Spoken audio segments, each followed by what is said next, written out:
সাম্প্রতিক সময়ে বাংলাদেশের রিফাইন্ড আওয়ামী লীগ নিয়ে আলোচনা নানা মহলে শোনা যাচ্ছে। বিশেষ করে সাবেক স্পিকার শিরীন শারমিন চৌধুরীর মুক্তির পর থেকে এই আলোচনা নিয়ে কয়েকটি গণমাধ্যমে খবর প্রকাশিত হয়েছে। আবার বাংলাদেশের পররাষ্ট্রমন্ত্রী খলিলুর রহমানের ভারত সফরের পর শেখ হাসিনার প্রত্যাবর্তনের ইস্যুটিও আলোচনায় উঠে এসেছে। আবার শেখ হাসিনা দিল্লিতে ডেকে নিয়ে দলের নেতাদের সাথে এবং অনলাইনে তৃণমূলের নেতাকর্মীদের সাথে নিয়মিত কথা বলছেন। দেশের দু একটি পত্রিকায় শেখ হাসিনাকে বাদ দিয়ে রিফাইন্ড আওয়ামী লীগের প্রস্তাব শেখ হাসিনা নিজেই নাকচ করে দিয়েছেন, এমন খবরও প্রকাশিত হয়েছে। বাংলাদেশের বিভিন্ন গণমাধ্যমের আলোচনায় প্রশ্ন উঠেছে, কার্যক্রম নিষিদ্ধ থাকা দলটি কিভাবে মাঠে নামবে। কেউ কেউ প্রশ্ন তুলছেন, দলটি পুনর্গঠিত হয়ে মাঠে নামবে কিনা। আওয়ামী লীগের একাধিক সূত্র থেকে জানা গেছে, এরই মধ্যে আওয়ামী লীগের অঙ্গ সংগঠনগুলো নতুন করে কমিটি দেওয়ার কাজ শুরু হয়েছে। এগুলো শেষ করে আওয়ামী লীগের পুনর্গঠন নিয়ে একটি বড় ধরনের সিদ্ধান্ত খুব শিগগিরই আসতে যাচ্ছে। তার আগে বাংলাদেশের সাবেক প্রধানমন্ত্রী শেখ হাসিনার ছেলে সজীব ওয়াজেদ জয় দিল্লি সফরে যাচ্ছেন। দিল্লিতে জয় ও তার মা শেখ হাসিনা আওয়ামী লীগের শীর্ষ নেতাদের সাথে বৈঠক করার পর দলটির নেতৃত্বে কারা আসতে পারেন তা ঘোষণা করা হতে পারে। দলটির অনেক নেতাই মনে করছেন, শেখ হাসিনার হাতে মূল নেতৃত্ব থাকলেও সজীব ওয়াজেদ জয়কে আনুষ্ঠানিকভাবে গুরুত্বপূর্ণ দায়িত্ব দেয়া হতে পারে। যদিও তিনি গত কয়েক মাস ধরে আওয়ামী লীগের জন্য কাজ করে যাচ্ছেন, এমন তথ্য দলটির শীর্ষ নেতারা নিশ্চিত করেছেন। বিস্তারিত জানতে চলুন যাওয়া যাক বিশ্লেষণে।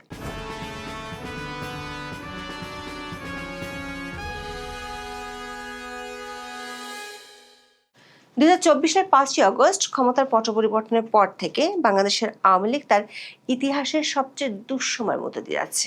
তখন থেকে দলটির সভানেত্রী বাংলাদেশের সাবেক প্রধানমন্ত্রী শেখ হাসিনা আছেন দিল্লিতে। দলটির অনেক শীর্ষ নেতা বিদেশে আছেন। অন্তর্বর্তী সরকার আমলে দলটির কার্যক্রমের উপর নির্বাহী আদেশে নিষেধাজ্ঞা দেওয়া হয়। দলটির নেতাকর্মীদের জন্য ডেভিল হান্ট অপারেশনের নামে ব্যাপক ধরপাকড় চলে। বহু নেতাকর্মী এখনো জেলে আছেন। জনশ্রুতি আছে, ত্রয়োদশ জাতীয় সংসদ নির্বাচনে দলটির বহু সমর্থক বিএনপিকে ভোট দিয়েছিল।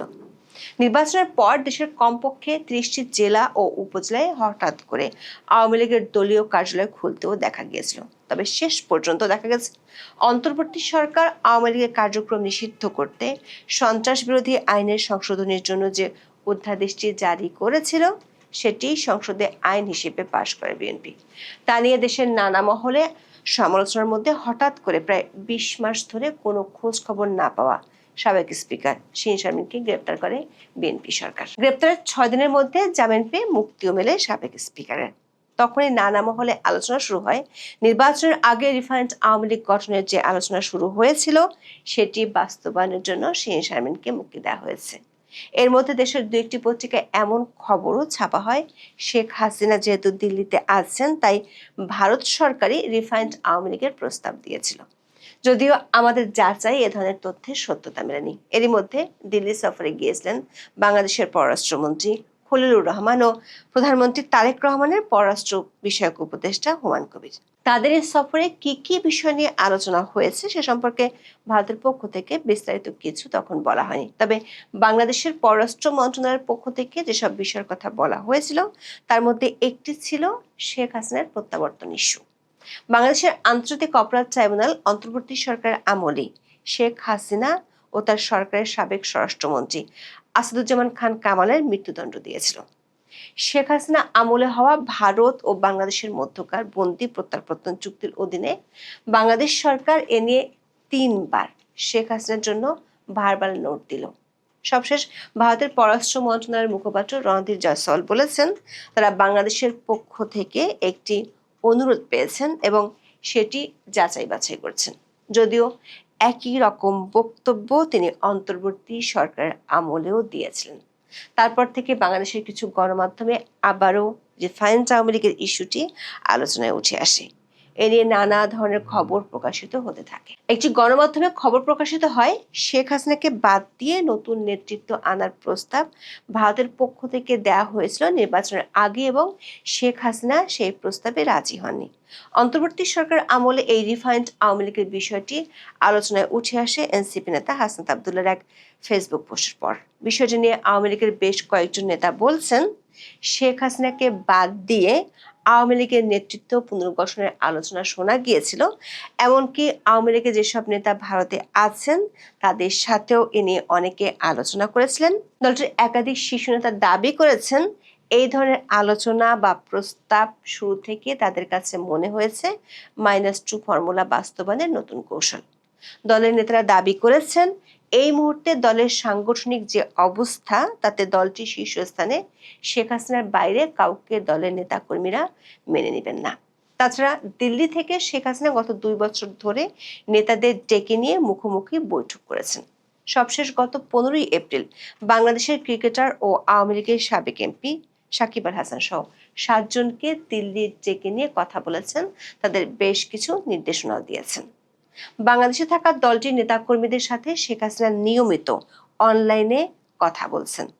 এর মধ্যে বাংলাদেশের জাতীয় সংসদ নির্বাচনের পর থেকে যুবলীগ, স্বেচ্ছাসেবক লীগ ও ছাত্রলীগের অনেকগুলো জেলা, থানা ও উপজেলা পর্যায়ের কমিটি দেওয়া হয়েছে।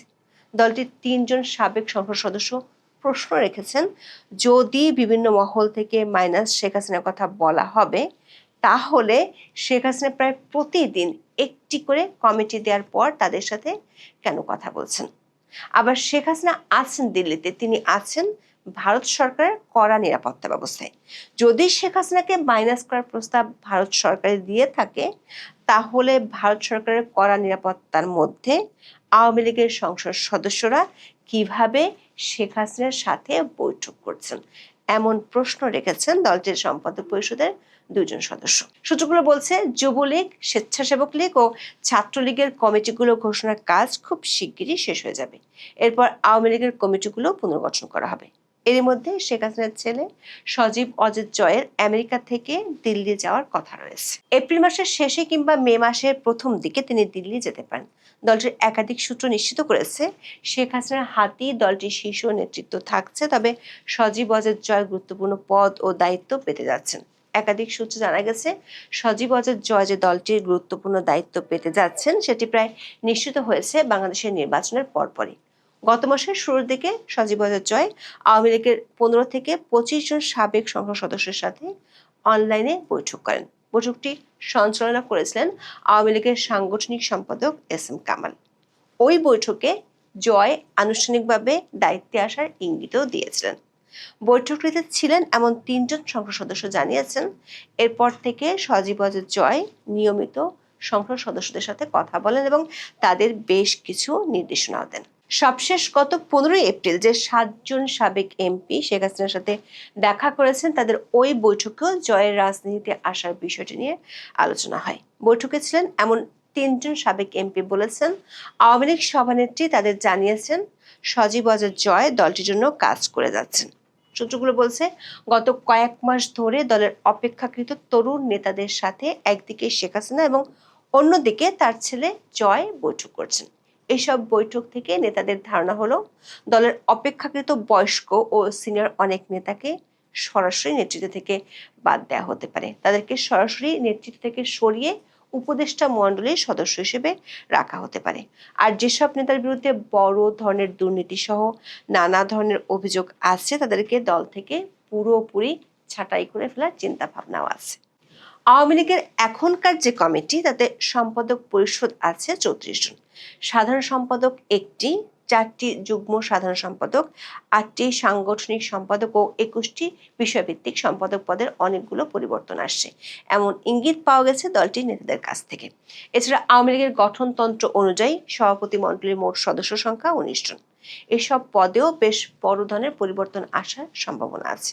সূত্রগুলো বলছে যেহেতু শেখ হাসিনা দিল্লিতে আছেন এবং আওয়ামী লীগের অনেক নেতাও ভারতে আছেন, সে কারণে শেখ হাসিনা ও আওয়ামী লীগের ইস্যুটি নিয়ে বাংলাদেশ সরকারের সাথে ভারত সরকারের যে পর্দার আড়ালে আলোচনা হচ্ছে কিংবা হবে সেটি এখন ওপেন সিক্রেটের বিষয়।